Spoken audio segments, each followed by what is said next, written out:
Napasugod sa gusaling ito sa Malati, Maynila ang mga tauhan ng Department of Migrant Workers kasama si DMW Secretary Hans Leo Kakdak.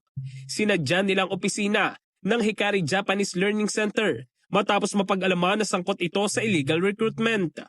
Modus ng training center, magturo muna ng Nihongo bago aalokin ng trabaho sa Japan ang mga aplikante kahit na walang lisensya. Mahanap sila ng prospective OFWs, sasabihin nila na may kausap sila, actually may tie-up sila, recruitment agency na lisensyado.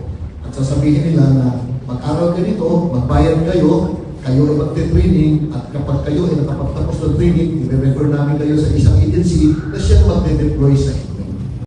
Hotel and restaurant service, food processing, caregiving, farming, at food and beverages manufacturing ang alok nilang trabaho. Di bababa sa 70,000. No? Yun po yung minimum kapag fully compliant ka at fully competent with experience. Yun po yung average na sana natatanggapin sa care worker office. Hinihikayat ng training center ang mga aplikante na mag-enroll sa kanilang 4 na buwang language training kapalit ng halagang halos 34,000 pesos. Bukod sa Maynila, ikinandado rin ng DMW ang main office ng training center sa Panabo City, Davao del Norte, pati na rin ang mga sangay nito sa Rosario, Cavite, Davao City at General Santos City.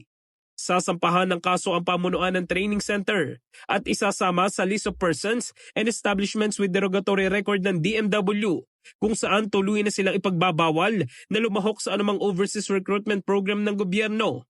Ito ang unang closure operations ng DMW ngayong taon kung saan 5 establishmento ang agad na naipasara. In the heart of changing lives, ito si Brigada Jigo Custodio ng 105.1 Brigada News of Manila, The Music News Authority.